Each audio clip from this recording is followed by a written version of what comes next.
हम लोग ध्यान देंगे कि मोबाइल के अंदर जो सेक्शन होते हैं, ये 3 प्रकार का सेक्शन होता है मोबाइल के अंदर। एक नंबर में पावर सेक्शन होता है, जिसमें PMI, PM या BQ IC, charging IC, light IC, graphics IC, ये सब पावर सेक्शन का IC है।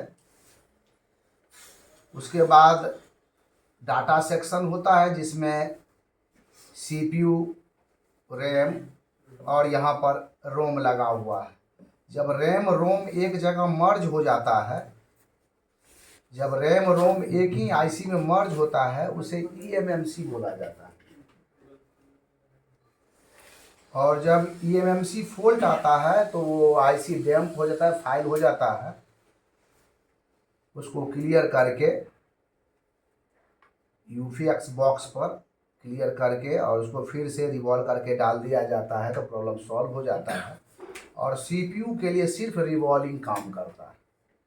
जब भी आपको CPU पे काम करना होता है तो सिर्फ रिवॉल्व करके अगर डाल देंगे तो 100% प्रॉब्लम सॉल्व हो जाएगा।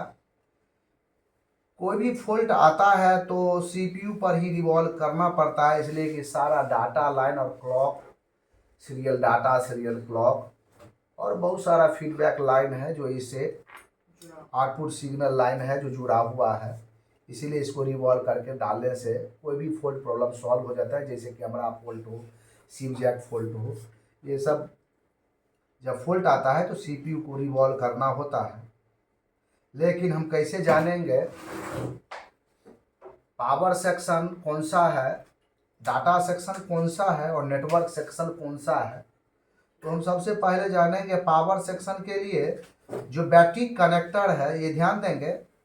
बैटरी कनेक्टर यहाँ पर है, इससे सबसे पहले वोल्ट जो जाता है वो PMI के पास जाता है, power measurement interfere.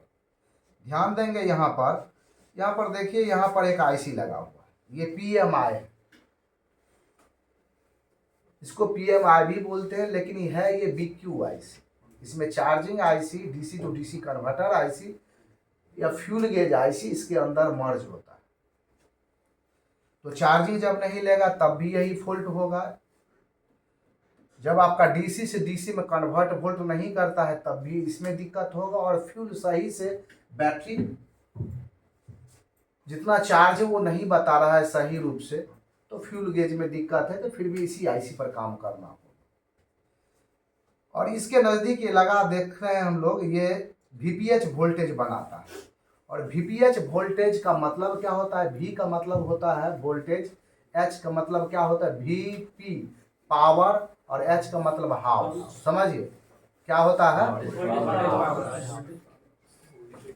Voltage power house, वहीं से पावर डिस्ट्रीब्यूट होता है। और VPH का और एक बोर्नियो भाषा में V का मतलब वोल्टेज होता है, H का मतलब हेल्थ होता है। समझिए बात को, क्या होता है? और P से प्रोडक्शन होता है, जो हेल्थ चेक करके जो वोल्टेज दे रहा है उसी को हम लोग VPH वोल्टेज कहते हैं। यहाँ से VPH वोल्टेज अलग अलग जगह, जैसे कि इस IC में VPH आएगा, ये IC देख रहे हैं हम लोग, ये PMIC है। यहाँ पर देखिए क्लॉक क्रिस्टल से इसको पहचानते हैं PMIC। और इसके नज़दीक बक कॉइल लगा हुआ है, 1 2 3 4 5 6, समझिए बात को, 5 से 6 और 8 भी लगा हुआ कॉलकम में दिखता है। तो ये बक कॉइल का काम होता है CPU को कंट्रोल कर, CPU को बक सप्लाई वोल्टेज देने का काम करता है।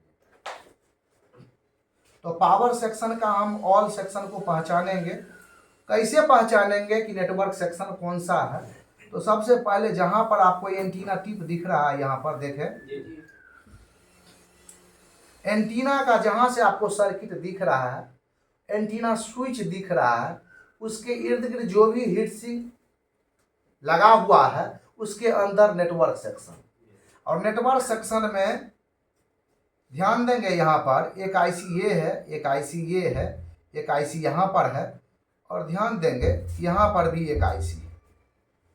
ध्यान दे रहे। तो हम ऑल IC के बारे में, जैसे कि ये IC हम नेटवर्क सेक्शन से चालू करते हैं ऑल IC का वर्क और पहचान। तो ये 2G 3G PFO या PA बोला गया है। इसके अंदर एंटीना स्विच मर्ज होता है। दो तरह का एंटीना स्विच होता है, एक इंटरनल होता है, एक एक्सटर्नल होता है। इंटरनल का मतलब होता है इसके अंदर जो मर्ज है वो इंटरनल है। एक्सटर्नल का मतलब है जो बाहर से लगा हुआ एंटीना स्विच दिखाई दे रहा है। ऐसे ही बना एंटीना स्विच इसमें देखिए, यहां पर ध्यान देंगे, दिखाई दे रहा। एंटीना स्विच नजदीक में लगा होगा और ये 2G 3G कॉलिंग के दौरान काम करता है या डाटा का रिसीविंग और ट्रांसमिट करता है। यहीं से फ्रंट मॉड्यूल इसी को बोला गया है, डाटा को रिसीव और ट्रांसमिट करने के लिए। ये आईसी खराब होगा तो रजिस्ट्रेशन नहीं लेगा, ये आईसी खराब होगा तो इस पर कोई कॉल नहीं आएगा, ये आईसी खराब होगा तो कहीं कॉल जाएगा नहीं। तो ये सब दिक्कत ये आईसी से होगा और इस पर VPH वोल्टेज मिलता है। इस पर कौन सा वोल्टेज मिलता है? VPH वोल्टेज इसको मिलेगा और इसको एनेबल के लिए 1.8 भी मिलेगा वोल्टेज। और I2C प्रोटोकॉल से इस पे कोई CPU से सिग्नल भी जुड़ा हुआ है।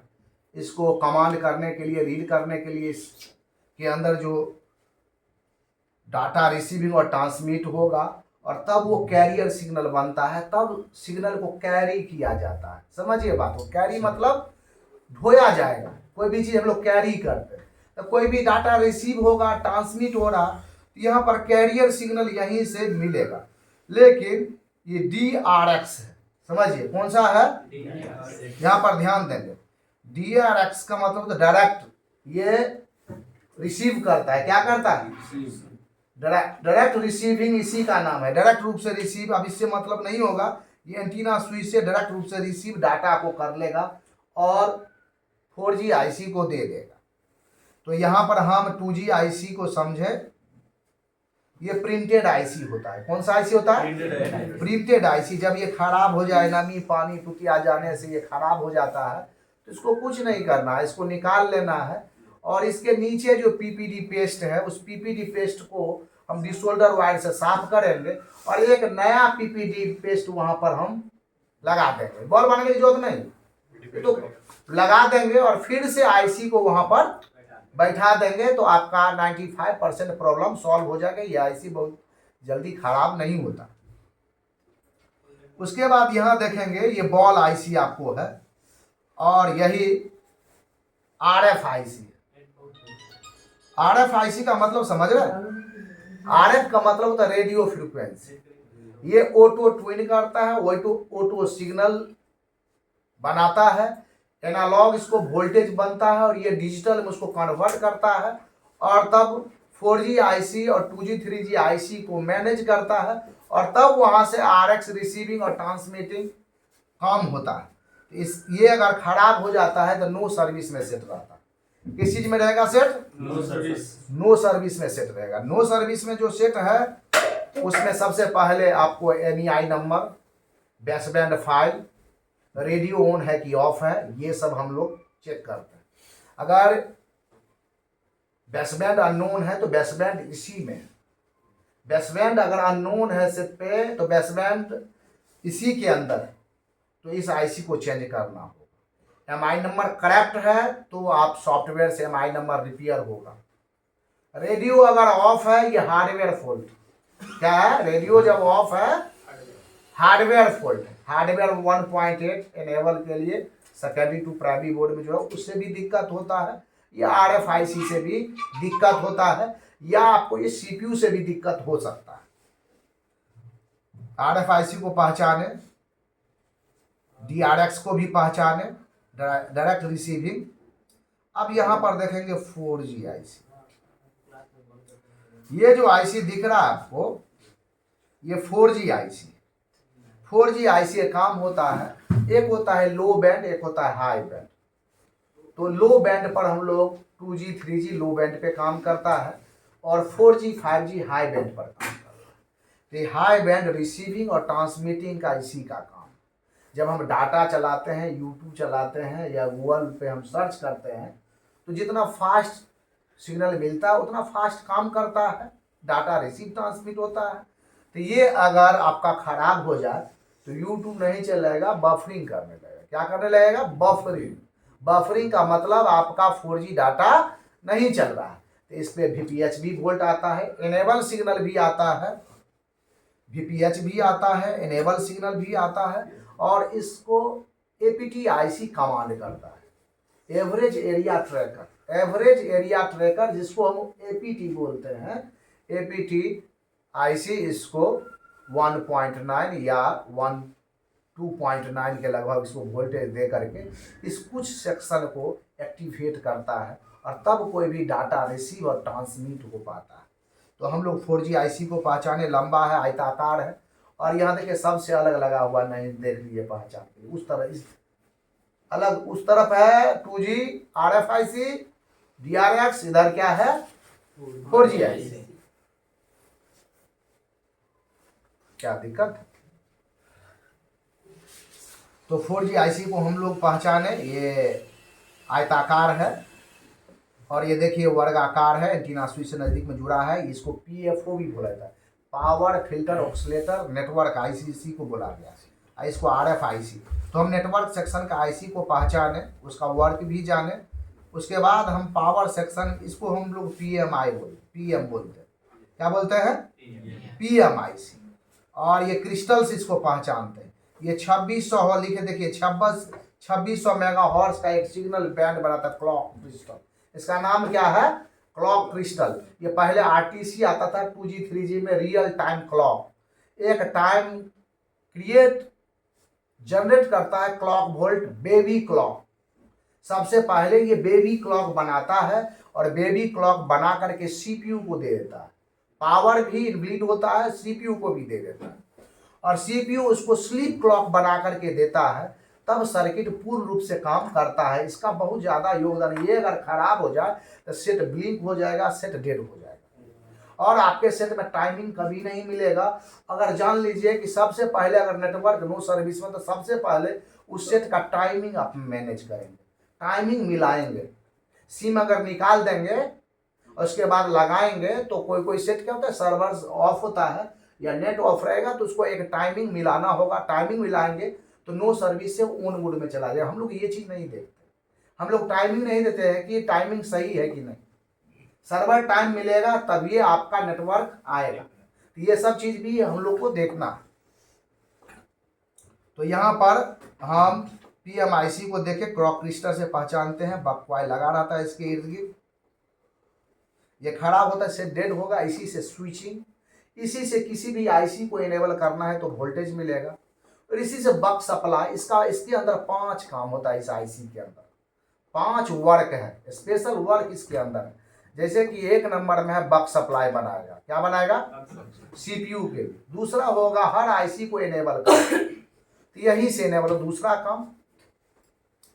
तीसरा इसमें होगा कि जो भी IC यहाँ पर इनेबल हो रहा है, या उसका reset, power on reset, clock voltage, ये सब वोल्टेज को ये मैनेज करेगा यहीं से,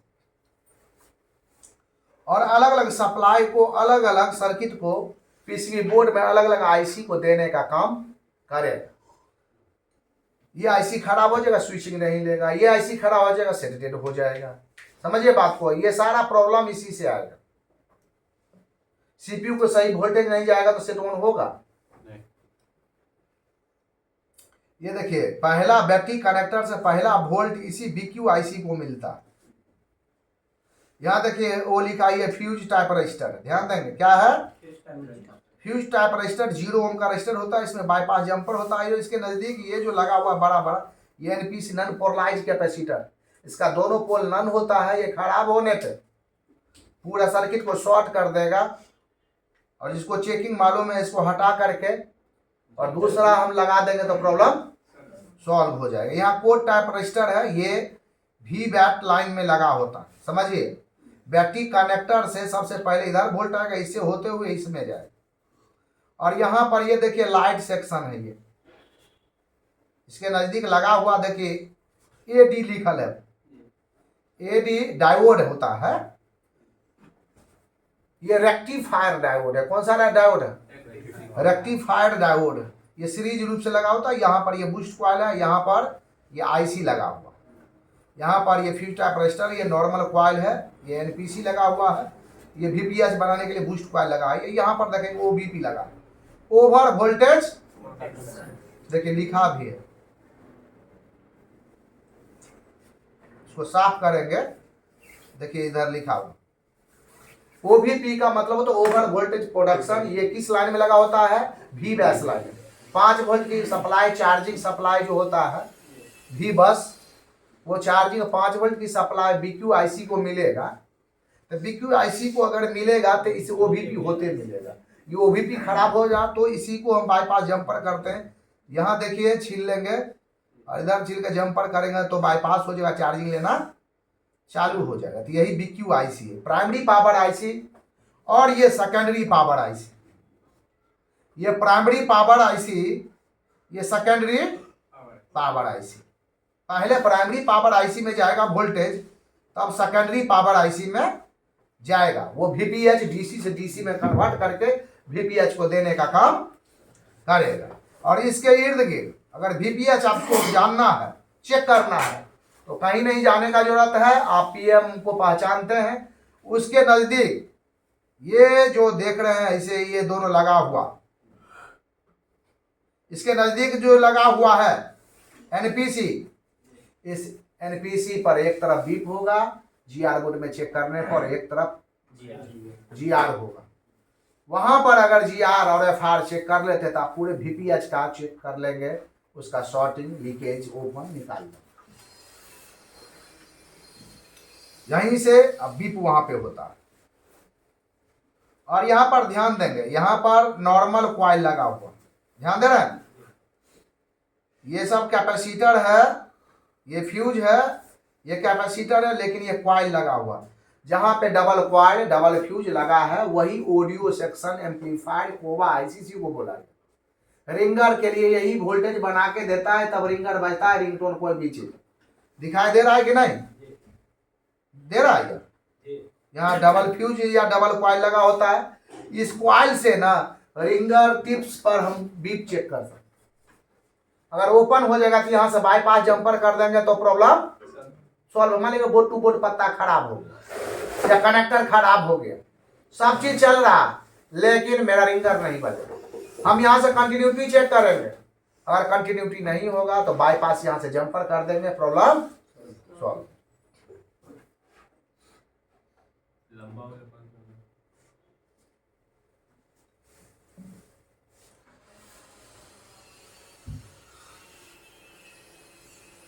देखिए यहां पर वाईफाई बीटी, ध्यान देना, ये ऐसी वाईफाई बीटी एफएम यही है। अगर वाईफाई नहीं चलता ये आईसी को चेंज करना होगा या रिवॉल्व करना होगा। वाईफाई का रेंज कम है तो सर, वाईफाई का रेंज कम है तो, वाईफाई का रेंज कम है तो ये वाला जो व्हाइट वाला रजिस्टर है, पैकेज रजिस्टर, ये खराब होने से भी होता है, या एंटीना खराब हो जाने से होता है। बाय एंटीना, ये एंटीना से जुड़ा होता है तब ना किसी भी डाटा को ले रहा है, रिसीव कर रहा है, ट्रांसमिट कर रहा है। वाईफाई कनेक्ट नहीं होता। हाँ तो कनेक्ट वो क्या है, एंटीना से दिक्कत, वीक हो गया उसका एंटीना, तो बाय एंटीना अगर खराब हो जाए, कट जाता है, तब भी दिक्कत होता है। जैसे कि इसके लिए एंटीना देखिए यहाँ पर लगा हुआ, यहाँ पर ये जो एंटीना है, ध्यान दें, ये एंटीना कोई वजह से कवर जाए या उसे शॉर्ट ना हो तब भी ये दिक्कत होता है। आप नीचे आएंगे, यहाँ पर देखिए सीपीयू को पहचानने के लिए 2-4 टेक्निक हम देते हैं। सीपीयू पीसीबी बोर्ड के केंद्र में लगा होता है, पहला सब्जेक्ट। पीसीबी बोर्ड के केंद्र में सीपीयू लगा होता है। दूसरा, उस पे कॉलकॉम, स्पेक्ट्रम, मीडियाटेक लिखा होता है, जो भी कंपनी का होगा वो कंपनी उस पे लिखा होगा। तीसरा, वो ज्यादा से ज्यादा वर्गाकार होगा। क्या होगा?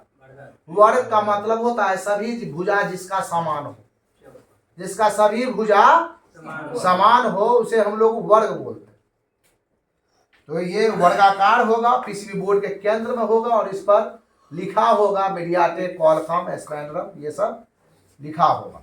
और इसके नजदीक जो आयताकार रैम लगा हुआ है ये रैंडम एक्सेस मेमोरी, सीपीयू के अंदर जो अस्थाई डाटा 01 से अस्थाई डाटा रहता है एक एंड्रॉयड मोबाइल के लिए, सीपीयू के अंदर उसको वो रीड रैम करता है।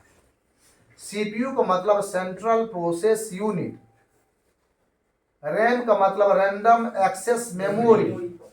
तो ये सीपीयू को एक्सेस करता है, पढ़ने का काम करता है। नहीं कहते मेरे मोबाइल में 11 GB रैम है तो 11 गो वर्कर लगल है, ओकरा 16 गो वर्कर लगल, तो वर्कर बढ़ा देंगे फैक्ट्री में तो काम क्या होगा, जल्दी से होगा। अगर उसमें वर्कर घटा दे तो लेट काम होगा। जितना ज्यादा रैम बढ़ेगा उतना फास्ट प्रोसेस होगा, वर्कआउट उतना ज्यादा फास्ट होगा। अब देखिए इसके लिए रोम अलग से लगाया गया।